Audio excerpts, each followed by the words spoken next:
Le message du jour s'intitule « Le disciple dans la mentalité de l'aigle royal ». Le disciple dans la mentalité de l'aigle royal. Et comme verset support, nous allons prendre Ésaïe 40, verset 31. Dans la version Louis II, si possible, Ésaïe 40, verset 31. Qui nous dit « Mais ceux qui comptent sur l'Éternel renouvellent leur force. Ceux qui se confient en l'Éternel renouvellent leur force. Ils prennent leur envol. Ils prennent leur vol comme les aigles. Ils courent et ne se lassent point. Ils marchent et ne se fatiguent point. » On reprend ensemble une deuxième fois. Mais ceux qui se confient en l'Éternel renouvellent leur force. Ils prennent le vol comme les aigles. Ils courent et ne se lassent point. Ils marchent et ne se fatiguent point. Amen. Pour introduire ce message, je vais vous raconter une histoire. C'est l'histoire d'un œuf d'aigle qui est tombé d'un nid. Alors, je vais demander à mon œuf de courir devant. Un œuf d'aigle, de rouler, ce serait pas mal si tu peux.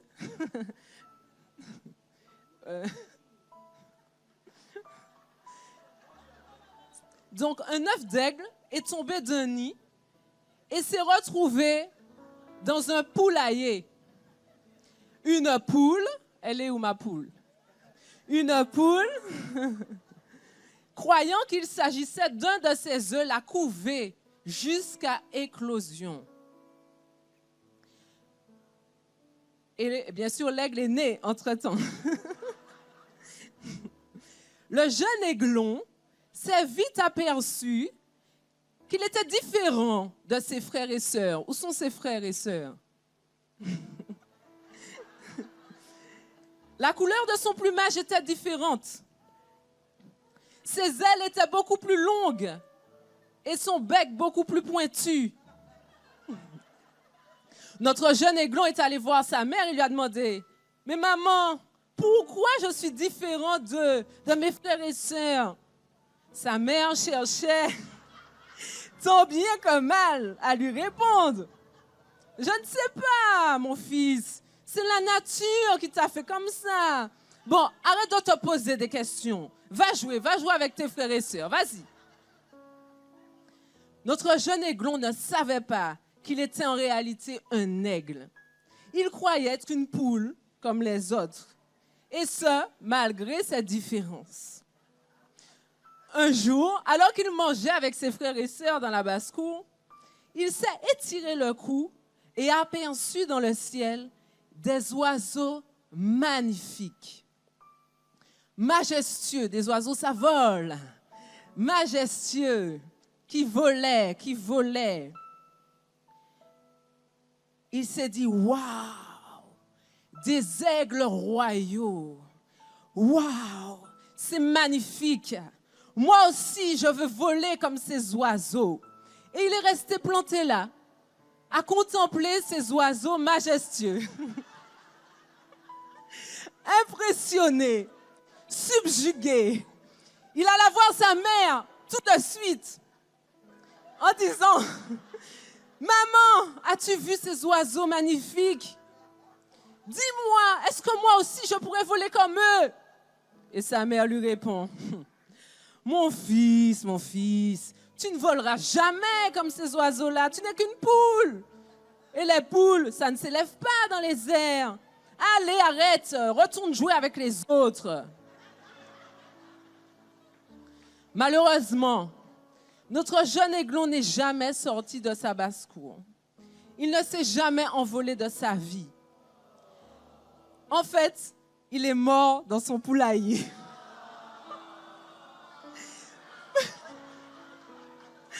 Pourquoi?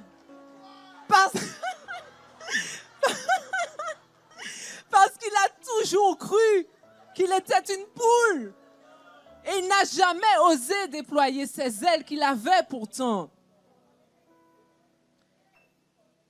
Moralité, tu peux être un aigle et mourir en poule. Tu peux avoir toutes les caractéristiques de l'aigle et sur ta tombe, on dira, ici repose poule Ernest. Poule mouillée ou pas, mais poule et pas aigle royal. Merci.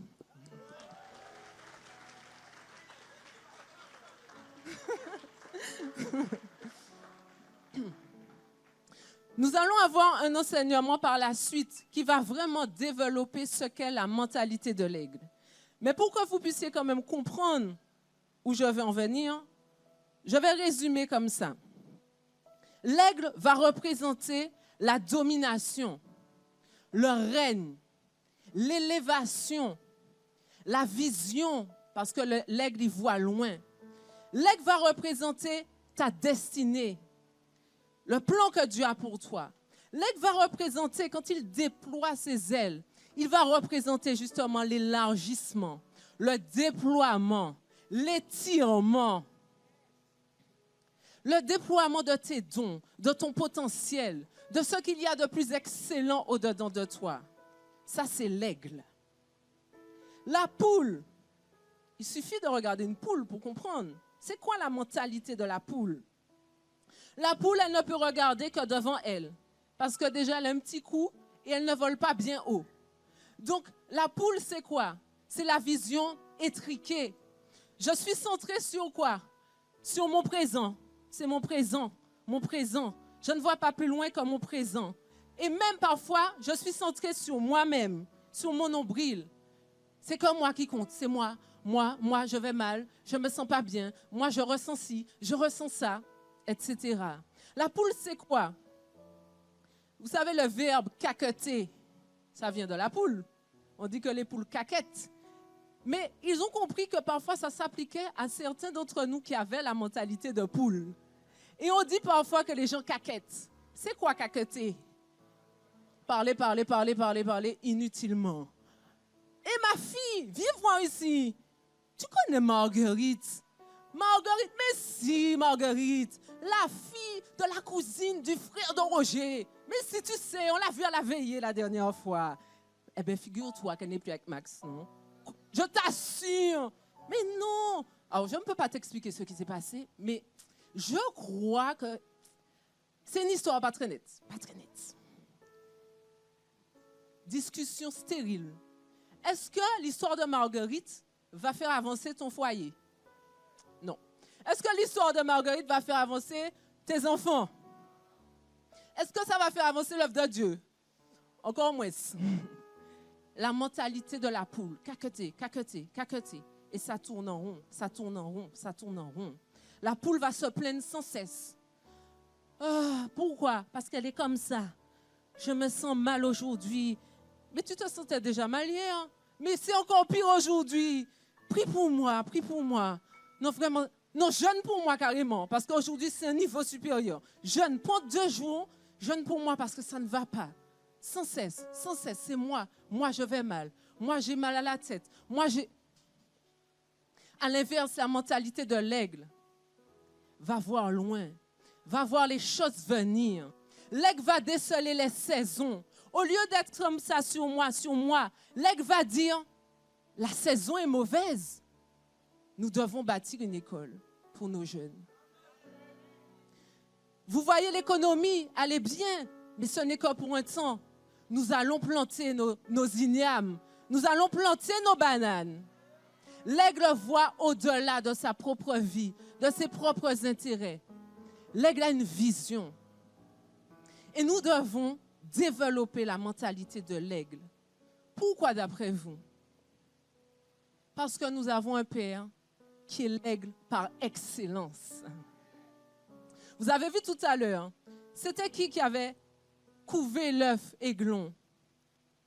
C'était une poule. Peut-être que toi, tu vois que tu es l'enfant de Marie-Germaine de Basse-Pointe. Et tu te dis, mais j'ai toujours grandi comme ça.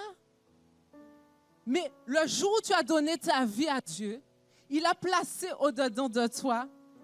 Je ne peux même pas dire le jour où tu as donné ta vie à Dieu, parce que Dieu dit, dans Jérémie 1, verset 5, « Avant que je t'eusse créé dans le ventre de ta mère. Je te connaissais déjà. Je t'avais déjà façonné. Ça veut dire quoi? Ça veut dire que tu es arrivé à Basse-Pointe. Oui, tu es la fille, tu es le fils de Marie-Germaine. Mais en réalité, Dieu l'a simplement utilisé pour te faire naître, pour t'éduquer, pour t'élever. Mais ton ADN, tes ailes te viennent du Seigneur. La semence qu'il y a au-dedans de toi te vient de ton Père Aigle. Et tu grandis avec le Seigneur. Tu regardes autour de toi. Peut-être que tu te sens différent, mais c'est parce que tu es un aigle en réalité. Peut-être tout le monde autour de toi te fait croire que tu n'es rien. De toutes les manières, tu ne vas pas y arriver. Tu te prends pour qui? Mais il y a un aigle au-dedans de toi. Vous savez, Jésus a vécu ça avant nous. Nous allons prendre Marc 6, verset 2. Marc 6, verset 2.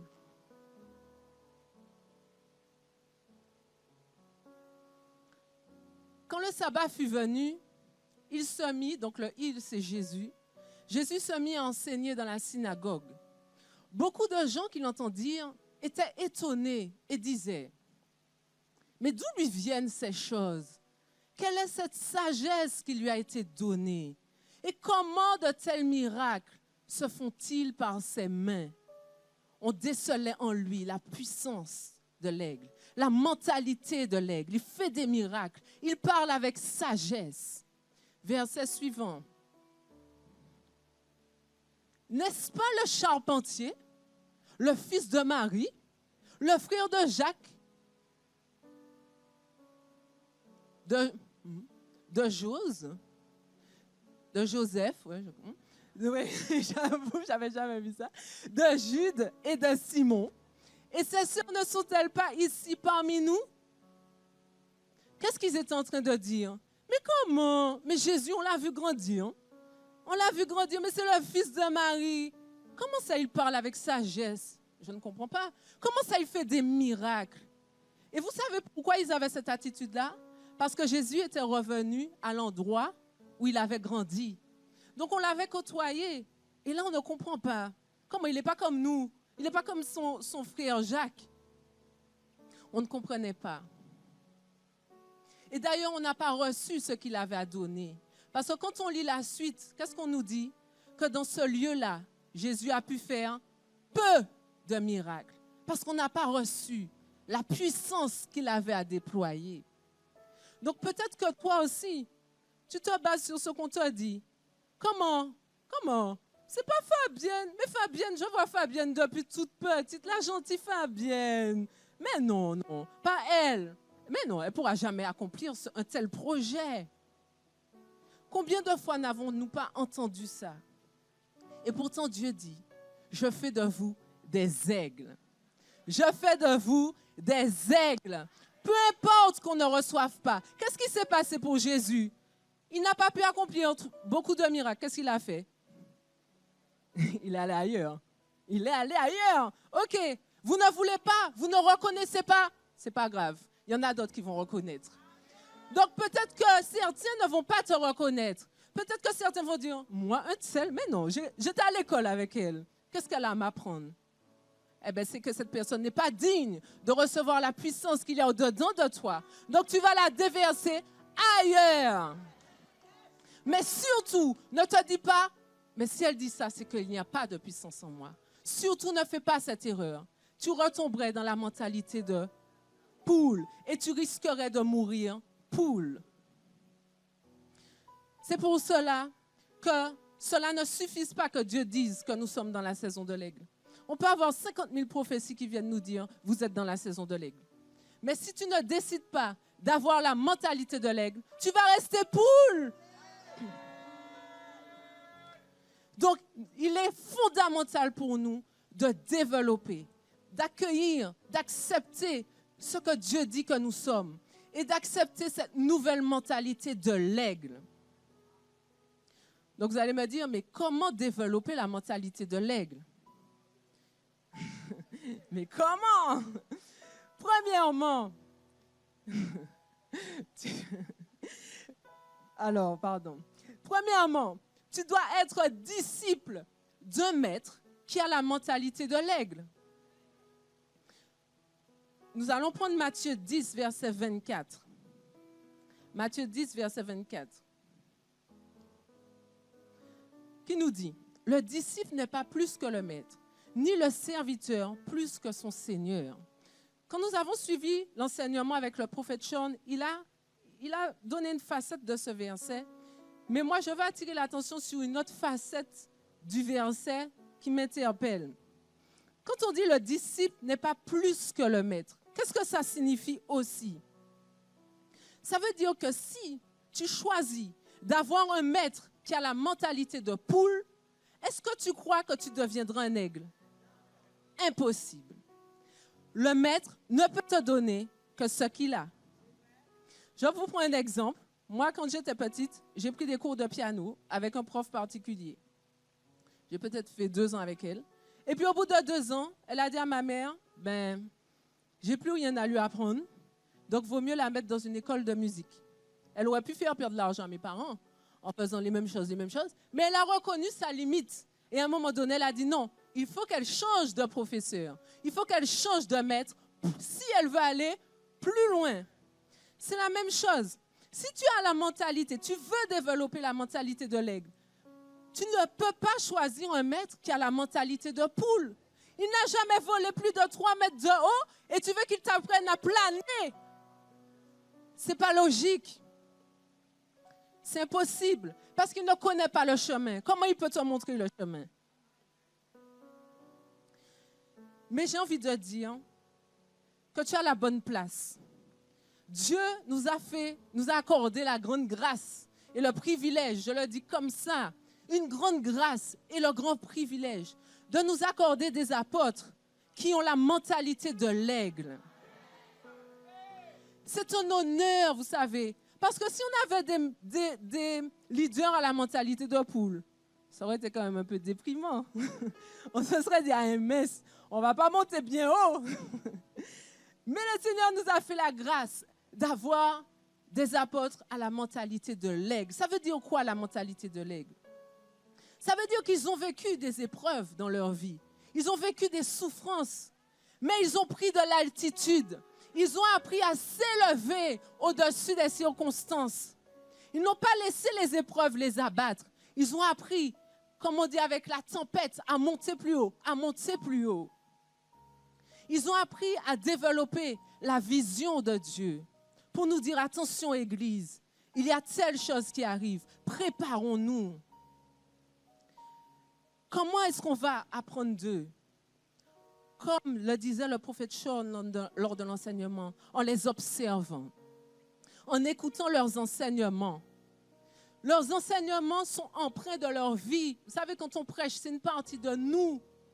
Donc, à chaque fois qu'ils vont nous donner un enseignement, ils nous communiquent une partie de la mentalité de l'aigle. Mentalité de l'aigle.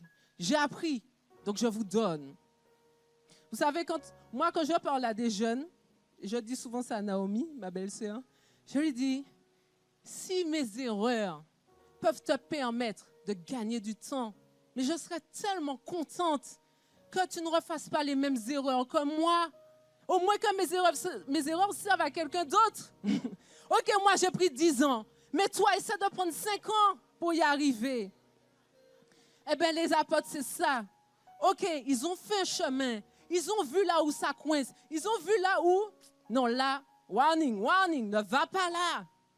Est-ce que c'est pour nous embêter? Non, c'est qu'ils ont déjà brûlé leurs ailes 2-3 fois. Et ils te disent, mais non, je veux t'éviter ça. Écoute-moi. Mais parfois, qu'est-ce qu'on fait? Je veux vivre ma vie. Je veux vivre mes expériences. Hein? Elle a fait ses expériences, elle ne veut pas que je fasse mes expériences alors. Parfois, c'est ça notre mentalité. Mais non, Dieu nous a fait la grâce d'avoir des maîtres à la mentalité de l'aigle.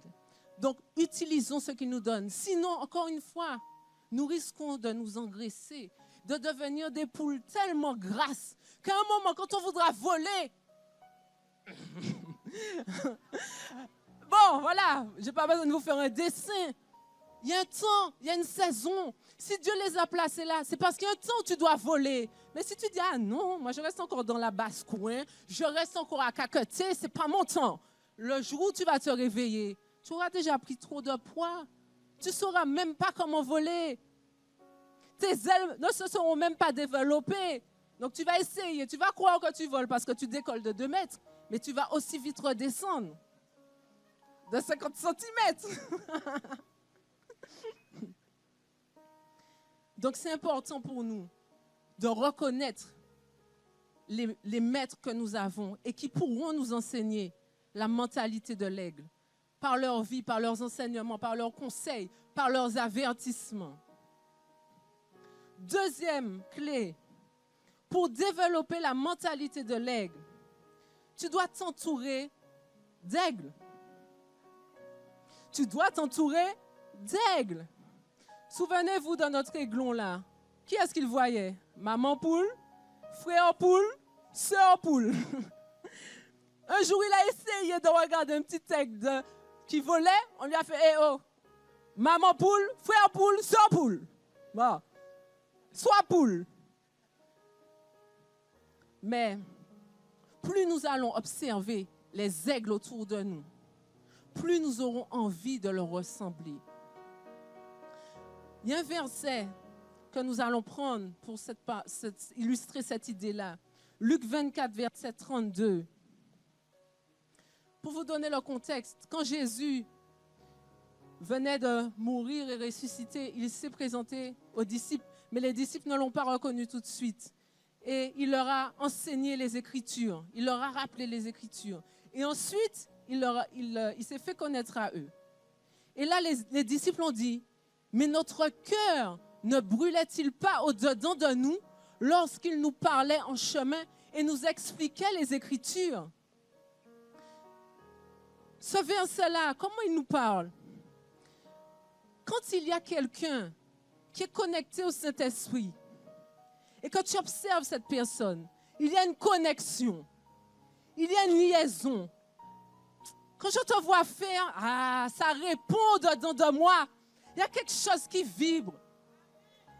Il y a quelque chose qui me parle. Je ne sais pas encore trop quoi. Je te regarde faire. Je ne peux pas te dire encore quoi. Mais il y a quelque chose. Je sais qu'on a le même sang. On a certainement...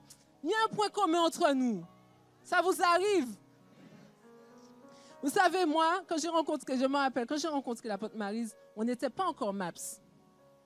Et on était dans une ancienne église. Et à un moment donné, elle a pris la décision de quitter l'église. Et on avait l'habitude de se voir le jeudi en réunion d'adoration et de prière.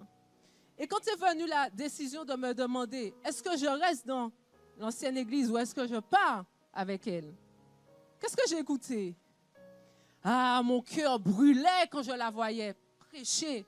Mon cœur brûlait quand j'entendais ses paroles de vie, de détermination. Je me suis dit, mais je veux lui ressembler. Donc, je ne sais pas où elle ira. On ne savait pas trop où on irait. Mais je veux y aller parce qu'elle a quelque chose qui me redonne la vie au-dedans de moi. Il y a quelque chose en moi qui répond, qui dit, mais moi aussi j'ai ça. Mais moi aussi j'ai ça. Je ne sais pas encore comment l'exprimer, mais j'ai ce que tu as. Et c'est ça. Quand tu t'entoures d'aigles, c'est ça que ça te fait. Tu vas observer. Vous savez, il faut prendre le temps d'analyser parfois. Tu vas observer quelqu'un, tu vas observer Fabienne dans le combat spirituel. Tu l'observes, tu l'observes, tu l'observes. Tu dis, c'est bizarre. À chaque fois que je la vois faire, il y a quelque chose qui brûle en moi. Pourquoi? Analyse. Peut-être qu'au-dedans de toi, justement, tu as la semence d'amour. Tu as la semence de compassion. Donc, observe l'aigle dans la compassion. Colle-toi à la personne qui va déjà manifester ce don-là. Tu observes quelqu'un, tu te dis, c'est bizarre, cette personne-là répond avec tellement de douceur. Moi, dès que je parle, c'est blogoto. Tout le monde sait que j'ai répondu. Il y a quelque chose en elle que je veux. Comment faire? Eh bien, observe l'aigle. Observe cet aigle. Ah ouais, l'aigle a de la douceur. Je vais l'observer. Ah ouais, elle n'utilise pas les mêmes mots que moi, effectivement. C'est notre vocabulaire. Moi, quand mon volume est à 10, Son volume est à 3, OK? Je prends note. Donc, je vais observer les autres règles. Il y a des aigles dans tous les domaines. Peut-être qu'un tel peut être aigle dans l'amour. Il a déjà compris l'amour. Il a déjà expérimenté, manifesté l'amour. L'autre, il a déjà été dans la libéralité. Il s'est donné. Toi, c'est encore difficile. On te dit donne 2 €. Oh là là là là. 2 €. C'est dur quand même. Et tu regardes l'autre qui met ses 20 €. Tu dis, bon, ah non, je dois faire un effort quand même. Donc tu lâches au début. Mais à force de voir la personne, tout le temps donner, tiens, tu n'as pas, tiens. À un moment donné, tu te dis oui. Mais si à l'inverse, tu es concentré, tu es tout le temps avec des poules. Tout le temps. Alors imagine le même scénario. Tu vois quelqu'un. Waouh! Ah ouais, je veux lui ressembler. Il y a en lui quelque chose qui répond dedans de moi. C'est un chef d'entreprise. Je ne sais pas, hein? Je ne suis pas chef d'entreprise, mais je sens qu'il y a ça au-dedans de moi. Et vous savez, ça fait comme dans les dessins animés, la bulle qui s'ouvre. Vous voyez, costard, cravate, l'argent, bien sûr, bon, quand même. L'argent, les équipes à manager. Vous voyez, chef d'entreprise.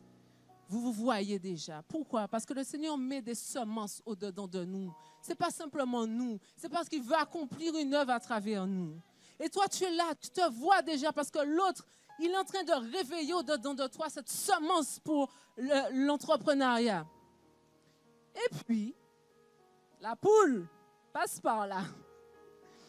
La poule voit ton rêve. Elle voit la bulle. Et elle se dit, chef d'entreprise. Elle te regarde, elle voit ta bulle, elle te regarde, elle voit ta... Mais ça ne colle pas. Attends, tu n'as même pas le bac. Tu veux faire quoi, chef d'entreprise?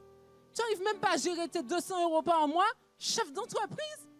Et puis elle vient carrément, vous savez quoi? Elle enlève la bulle, directement. La poule, c'est ce qu'elle fait. Vous croyez que les poules vont vous laisser rêver? Même pas rêver. Alors, voir accomplir vos rêves. Voir réaliser vos projets. On n'a même pas le droit de dire, tiens, j'aurais bien... C'est toi, tu es poule. Sois poule comme moi-même. Sois poule et tais-toi.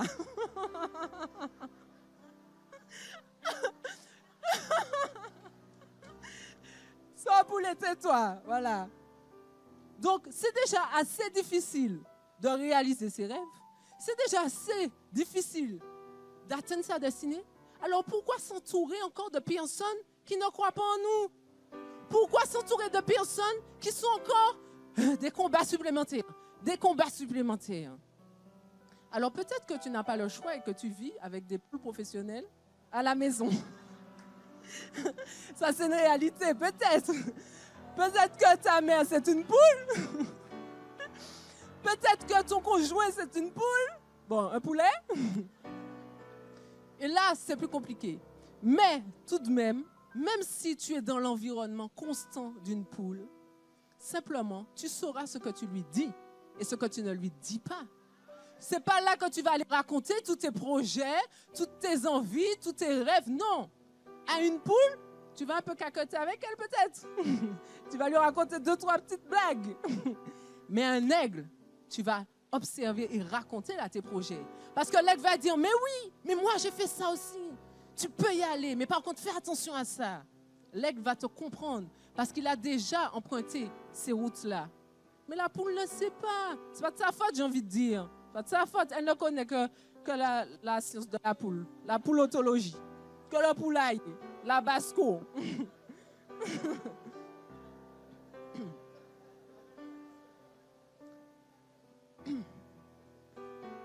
Donc, première clé, est-ce que vous vous rappelez la première clé? Premièrement, je dois être disciple d'un maître aigle. Deuxièmement, je dois m'entourer d'aigles. Ça veut dire que, moi, vous savez, je reprends l'exemple, c'est important.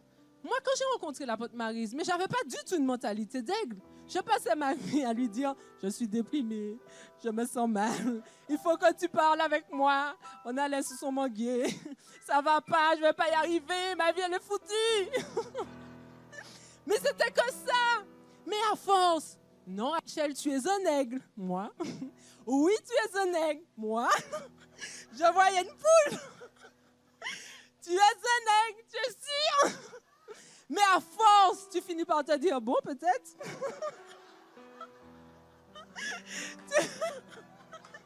Tu commences à essayer. Tu te dis, ah ouais, eh ben, hey. Et après, tu peux voler. Et vous savez, il y a des gens qui vous rencontrent après et qui disent, ah non, mais toi, pour toi, c'est facile, tu es déjà un aigle. Mais non, je croyais que j'étais poule. On m'a aidé à devenir aigle. Je ne suis pas arrivée aigle toute seule. Mais c'est vrai, c'est une vérité. Troisièmement, justement, tu dois identifier les fausses vérités que tu as acceptées. Peut-être que toute ta vie, on t'a dit que tu ne vas pas y arriver. Toute ta vie, on t'a dit que tu vas mourir comme tu es né, que rien ne va changer. Toute ta vie, on t'a dit, mais de toute manière, tu es comme ton père. Tu crois que tu vas faire mieux que lui? Parole de malédiction. Mais, selon 2 Corinthiens 10, verset 4, nous déclarons que les armes avec lesquelles nous combattons ne sont pas charnelles, mais elles sont puissantes en Dieu pour renverser les forteresses. Et nous renversons ces raisonnements et toute hauteur qui s'élève contre la connaissance de Dieu. Et nous amenons toute pensée captive à l'obéissance de Christ. Pourquoi est-ce que ces pensées s'élèvent contre la connaissance de Dieu? Parce que Dieu dit que tu es un aigle. Dieu dit que tu as de grandes choses à accomplir. Mais ces pensées-là mauvaises s'élèvent orgueilleusement devant le plan de Dieu. Donc c'est à nous, par la prière, par les efforts, par l'endurance, la fidélité, au fur et à mesure, de renverser les forteresses. Une forteresse, c'est quelque chose qui est établi, qui est dur, qui est solide. Est-ce que vous croyez qu'on va y arriver avec un souffle? Non, ça demande. Et je vais voir rapidement avec vous quelques fausses vérités qui peuvent nous bloquer pour avoir la mentalité de l'aigle. Première fausse vérité, alors il y en a plein, hein. Je pense qu'il y en a des milliers, on ne pourrait jamais toutes les voir. Mais il y en a quelques-unes qui sont récurrentes. Par exemple, le fait de se dire, pour moi, c'est un mensonge qui peut nous bloquer. Dieu va faire. Comme disait l'apôtre ce matin, oh, Dieu va faire. Mais j'entends ça souvent. Ça dérange mon intérieur quand j'entends ça. Parce que je me dis, mais quoi Dieu va faire? Mais explique-moi.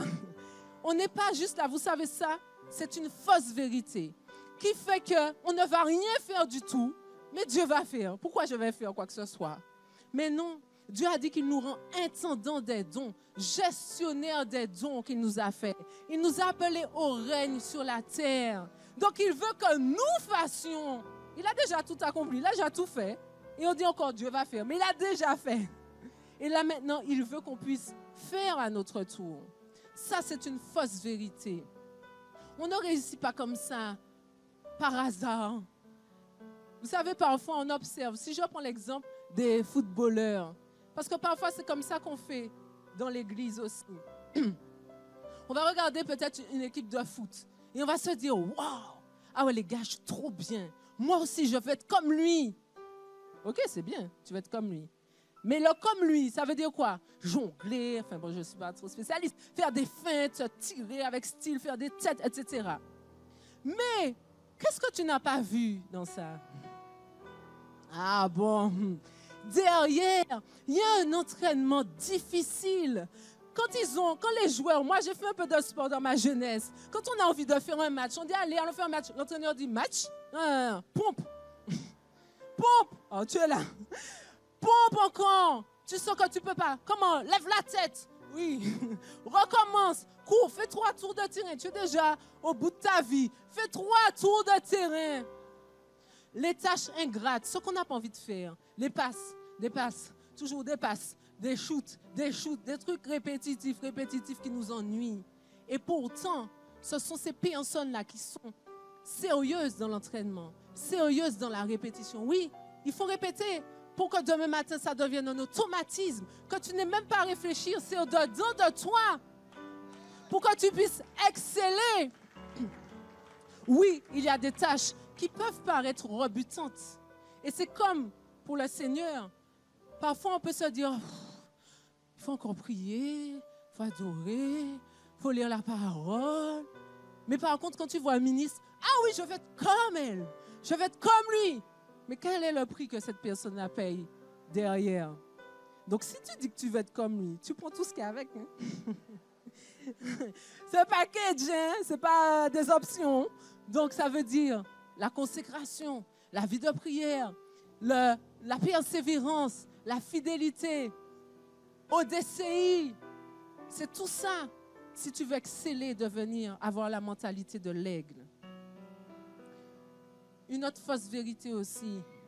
Certaines personnes refusent de se déployer dans leurs dons parce qu'ils disent, on va dire que c'est toujours moi, que j'essaie de me faire voir, que c'est toujours moi, je veux me mettre en avant. D'ailleurs, j'aime pas trop quand on me regarde. Mais ça, c'est pas compatible avec les affaires du royaume. Quand tu sers Dieu, tu es vu. Tu es vu. Pourquoi? Parce que tu es la lumière. Comment ne peut-on pas voir une lumière? Si on ne voit pas ta lumière, on prend ton goût parce que tu es le sel de la terre. Donc, comment veux-tu passer inaperçu? Est-ce que c'est de l'orgueil? Non, ça peut en devenir, mais c'est à toi de gérer. Mais par contre, Dieu te demande d'avoir de l'assurance. S'il te dit que tu as ce don-là, développe le don. Les pensées contraires, c'est du mensonge. Le regard de l'autre, ça, c'est juste pour t'arrêter. Mais Dieu veut que tu excelles. Dieu veut, il a dit qu'on ne met pas une lumière sous le boisseau. On met sur la colline pour qu'elle éclaire. Et ça, nous devons l'accepter. Ce n'est pas de l'orgueil. Ce n'est pas de l'orgueil.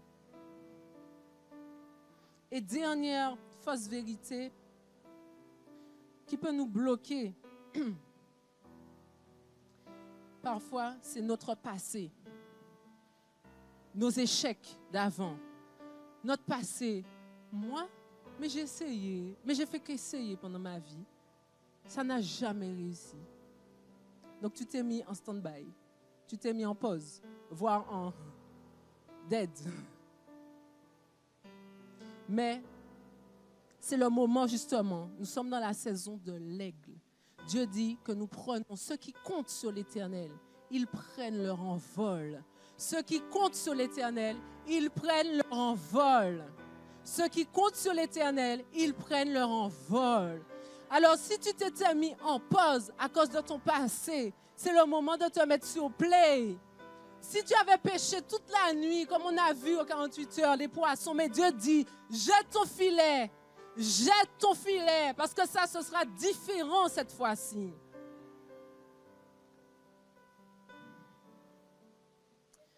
Vérité. Vous savez, c'est ça qui fait la différence. C'est notre foi qui va faire la différence. Si Dieu l'a dit, c'est que c'est vrai.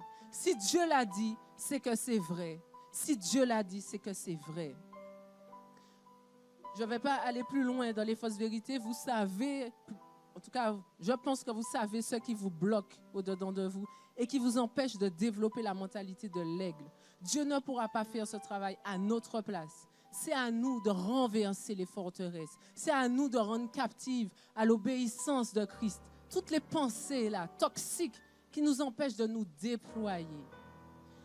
Amen. Donc, nous allons nous lever et nous allons proclamer justement que nous décidons d'avoir la mentalité de l'aigle.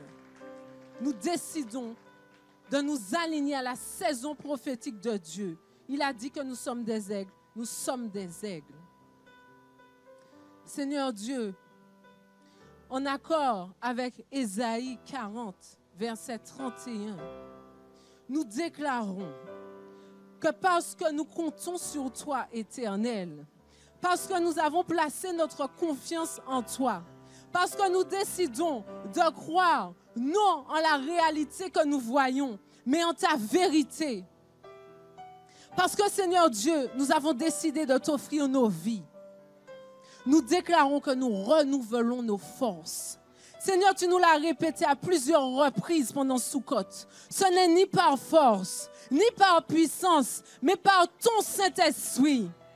Seigneur, nous refusons de compter sur nos propres capacités, mais nous voulons nous appuyer sur tes ailes d'aigle pour pouvoir nous aussi prendre notre envol. Sans se lasser, nous allons courir.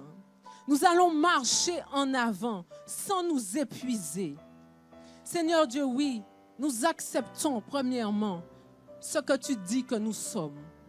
Nous acceptons ce que tu dis que nous sommes.